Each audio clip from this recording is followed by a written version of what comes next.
एवढीच त्यांची माफक अपेक्षा आहे। धन्यवाद मनीष, तुम्ही आमच्यासोबत जोडला गेलात आणि ठाणेकरांचं मत जाणून घेतलं त्यासाठी। त्यानंतर थेट जाणार आहोत कल्याण डोंबिवलीमध्ये। अशोक कांबळे आपले प्रतिनिधी आपल्यासोबत आहे। अशोक, कल्याण डोंबिवलीकरांच्याही वर्षानुवर्षाच्या त्याच समस्या आहेत।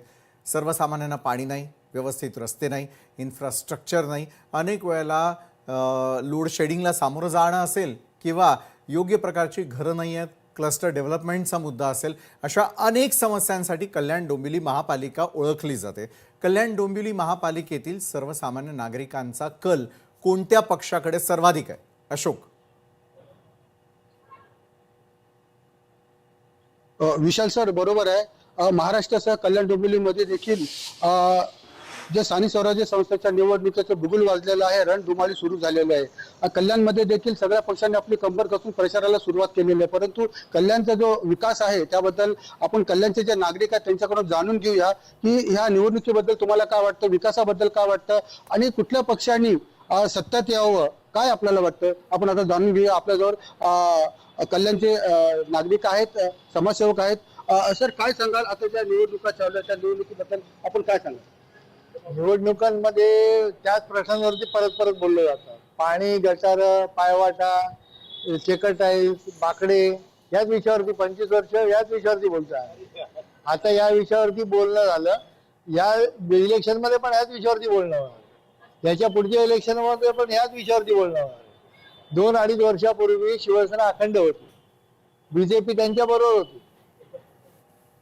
विकास साधायचा तर त्यांनी साधायला म्हणजे बेसिक अम्युनिटीज नाही यांच्याकडे, हॉस्पिटलच्या सुविधा आहेच नाही, अजून रस्त्याच्या बरोबर सुविधा आहेच नाही।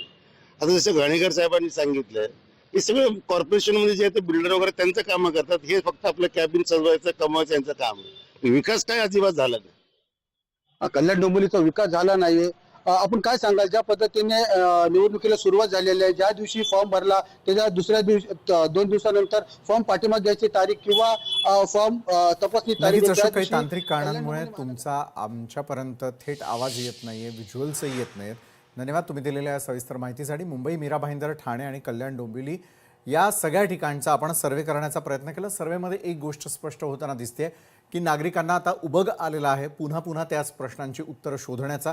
त्यापेक्षा सध्या ज्याच्या कुणाच्या हातामध्ये सत्तेच्या चाव्या दिल्या जातील त्यांनी मात्र आमच्या महापालिकेच्या माध्यमातून सर्वसामान्यांची स्वप्न पूर्ण करणारं सरकार आणावं। सर्वसामान्यांचे रोजचे प्रश्न जो मार्गी लावेल त्याच्याच हाती आपण सत्तेच्या चाव्या देणार असल्याचं स्पष्टपणे बोलताना ते लोकशाही मराठीशी दिसून आलेलं आहे। तुर्तास वेळ झालेली एका छोट्याशा ब्रेकची, मात्र ब्रेकनंतर आणखी एका मोठ्या आणि महत्त्वाच्या विषयासह आपण येणार आहोत। कारण कदाचित तुमचाही तो नगरपालिकेतील वॉर्ड क्रमांक असेल ज्या ठिकाणी बिनविरोध तुमचे उमेदवार निवडून आलेले असतील।